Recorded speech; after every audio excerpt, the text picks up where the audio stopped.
Tin spirit rainbow. ജപമാല വിശേഷങ്ങൾ Elizabeth B Abraham. ക്രിസ്ത്യാനി അല്ലേ നീ?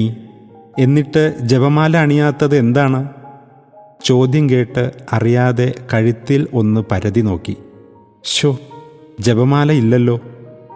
കുറച്ചു വർഷങ്ങൾ പിന്നിലേക്ക് പോയി കഴിഞ്ഞാൽ കൊന്തയൊക്കെ കഴുത്തിലണിഞ്ഞ് ഒരിക്കൽ പോലും അത് ചൊല്ലാതെ എവിടെയെങ്കിലും വെച്ച് ജപമാല പ്രാർത്ഥനയിൽ പങ്കുചേരേണ്ടി വന്നാൽ അസ്വസ്ഥമായിരുന്ന ഒരു കാലം എനിക്കുമുണ്ടായിരുന്നു. കേവലം ഒരു അലങ്കാര വസ്തുവായി കൊന്തയെ പ്രതിഷ്ഠിച്ചിരുന്ന ഒരു ക്രിസ്ത്യാനി. എന്തൊരു വിരോധാഭാസം അല്ലേ? കഴുത്തിൽ നിന്നും ഹൃദയത്തിലേക്ക് കൂടി നമ്മുടെ ജപമാല ഭക്തി വളർത്തേണ്ടതില്ലേ? ഒക്ടോബർ ജപമാല മാസമായി സഭ ആചരിക്കുന്ന അവസരത്തിൽ ജപമാലയെക്കുറിച്ച് അത്യാവശ്യം കുറച്ചു കാര്യങ്ങൾ അറിഞ്ഞിരിക്കണമല്ലോ. അതിനുള്ള ഒരു ചെറിയ ഉദ്യമമാണ് ഈ ലേഖനം കൊണ്ട് ഉദ്ദേശിക്കുന്നത്.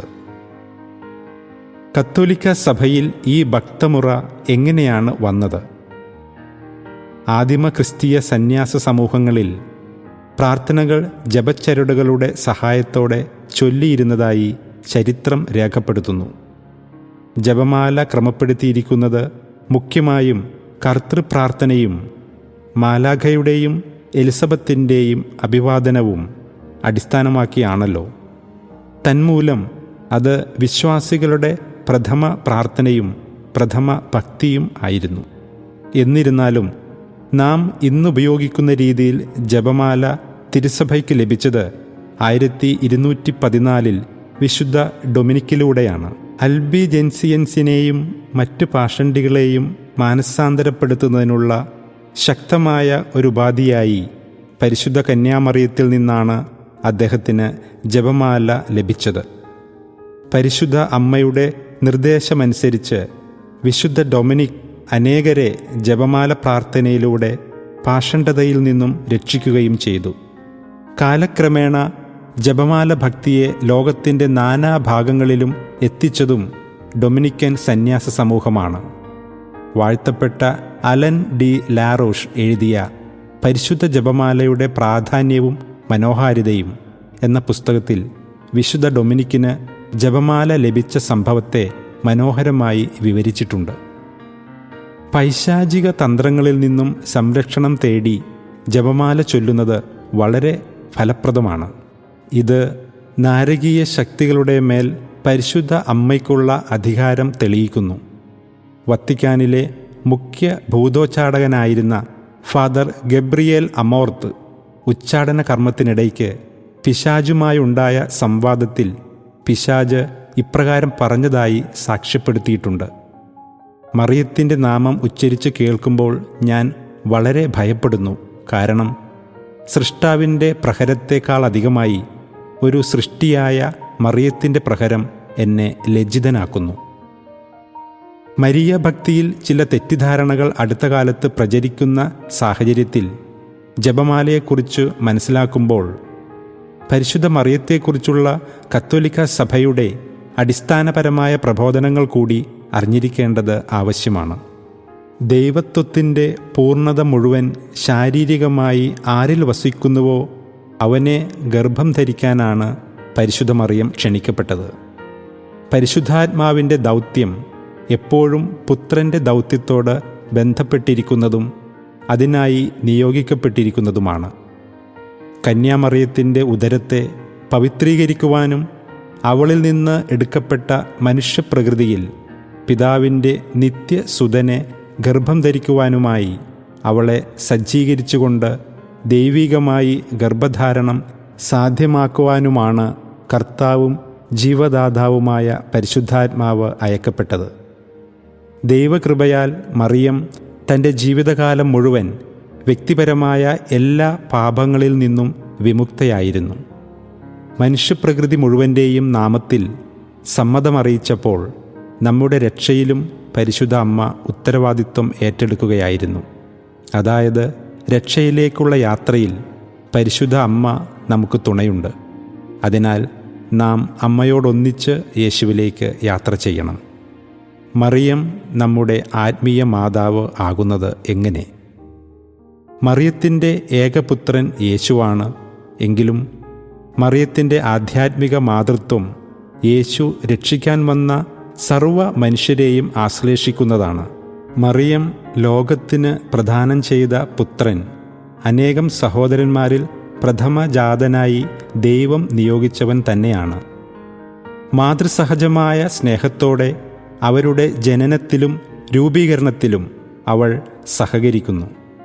തൻ്റെ അനുസരണം മൂലം മറിയം ജീവിക്കുന്ന എല്ലാവരുടെയും അമ്മയായ നവീന ഹൗവ ആയി. കാരുണ്യവാനായ പിതാവിൻ്റെ തിരുഹിതം ഇപ്രകാരമായിരുന്നു: മനുഷ്യാവതാരത്തിന് മുൻപായി മുൻകൂട്ടി തിരഞ്ഞെടുക്കപ്പെട്ട അമ്മയുടെ സമ്മതം ലഭിക്കണം. അങ്ങനെ ഒരു സ്ത്രീ മരണത്തിന് പങ്കുവഹിച്ചതുപോലെ ഒരു സ്ത്രീ ജീവനും പങ്കുവഹിക്കണം. സൃഷ്ടികളിൽ വച്ച് ഏറ്റവും പരിപൂർണയായവൾ പരിശുദ്ധ മറിയം മാത്രമാണ്. രക്ഷാകര പദ്ധതിക്കു വേണ്ടി പാപക്കറ കൂടാതെ അമലോത്ഭവയായി പിറന്നവൾ. ക്രിസ്തുവിൻ്റെ ജനനത്തിനു വേണ്ടി ഇത്രയധികം വിശുദ്ധീകരിക്കപ്പെട്ട പരിശുദ്ധ മറിയം അതിനാൽ തന്നെ ക്രിസ്തുവിനെ ഹൃദയത്തിൽ സ്വീകരിക്കുവാൻ ആഗ്രഹിക്കുന്ന നമുക്ക് ഏറ്റവും ഉറപ്പുള്ള മധ്യസ്ഥയാണ്. ലോകദൃഷ്ടിയിൽ ദുഃഖങ്ങൾ ഏറ്റുവാങ്ങിയപ്പോഴും ഉദരത്തിൽ മാത്രമല്ല ഹൃദയത്തിലും മറിയം ക്രിസ്തുവിനെ വഹിച്ചിരുന്നു. പരസ്യ ജീവിതത്തിന് മുൻപ് വരെയുള്ള കാലത്ത് പുത്രൻ്റെ ദൈവത്വം ലോകത്തിനു മുന്നിൽ ദൈവഹിതപ്രകാരം മറയ്ക്കുകയും കാനായിലെ കല്യാണ വിരുന്നിൽ മഹത്വം അനാവൃതമാക്കുവാൻ അഭ്യർത്ഥിക്കുകയും ചെയ്തു. പുത്രൻ എത്രത്തോളം ഉയർത്തപ്പെട്ടുവോ അത്രത്തോളം മറിയം സ്വയം താഴ്ത്തപ്പെട്ടു. ജപമാല പ്രാർത്ഥന കാര്യസാധ്യത്തിനു വേണ്ടി മാത്രമോ? ദൈവഹിതം തന്നിൽ നിറവേറട്ടെ എന്നു പറഞ്ഞ് സ്വയം കീഴടങ്ങിയ ദൈവമാതാവിനെ നമ്മുടെ ജീവിതത്തിലെ ആവശ്യങ്ങൾക്ക് വേണ്ടി മാത്രം സമീപിക്കുന്നത് യഥാർത്ഥത്തിൽ അമ്മ അർഹിക്കുന്ന ആധ്യാത്മിക അധികാരത്തിൻ്റെ വില കുറയ്ക്കലല്ലേ? ഓരോ വിശുദ്ധ ജീവിതവും നമുക്ക് പാഠപുസ്തകങ്ങളാണ്. സഹനത്തിലും സ്നേഹത്തിലും ദൈവത്തോട് സമരസപ്പെട്ടതാണ് അവരെ അൾത്താര വണക്കത്തിന് യോഗ്യരാക്കിയത്. ഏതൊരു വിശുദ്ധൻ്റെയോ വിശുദ്ധയുടെയോ മാധ്യസ്ഥം യാചിച്ച് പ്രാർത്ഥിക്കുമ്പോഴും അവർ പരിശീലിച്ച പുണ്യജീവിതത്തിലേക്ക് ആകർഷിക്കപ്പെടുകയും അങ്ങനെ ആ മാതൃക പിന്തുടർന്ന് ക്രിസ്തുവിൽ ഐക്യപ്പെടുകയും വേണം.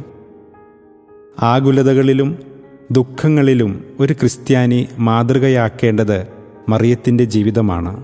സഹനങ്ങൾ ഒഴിവാക്കാനുള്ള എളുപ്പവഴിയായി ജപമാലയെ നാം കരുതിയിട്ടുണ്ടെങ്കിൽ സഹനങ്ങളിൽ വെളിപ്പെടാനുള്ള ദൈവകൃപയെ സ്വീകരിക്കാനും അപ്രകാരം വിശുദ്ധിയുടെ പടവുകൾ കയറുവാനുമായി ഇനി ഓരോ ജപമാലയെയും കാഴ്ചവയ്ക്കാം.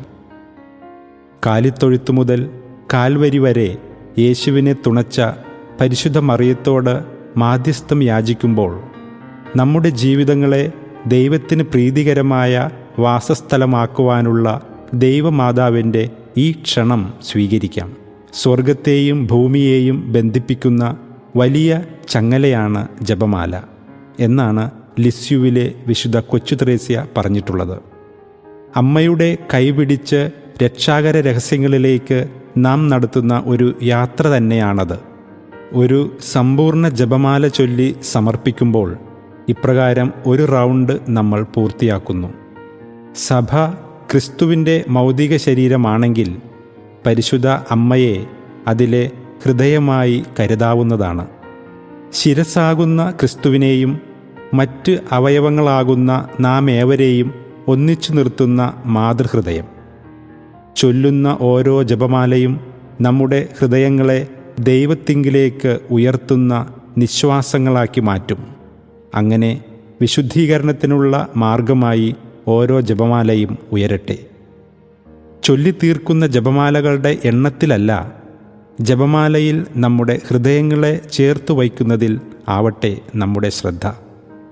സ്വന്തം ആത്മാവിനെയും മറ്റുള്ളവരുടെ ആത്മാക്കളെയും ക്രിസ്തുവിലേക്ക് അടുപ്പിക്കുന്ന ഒരു പരിമള ധൂപം പോലെയാവട്ടെ നാം ഇനി മുതൽ അർപ്പിക്കുന്ന ജപമാലകൾ.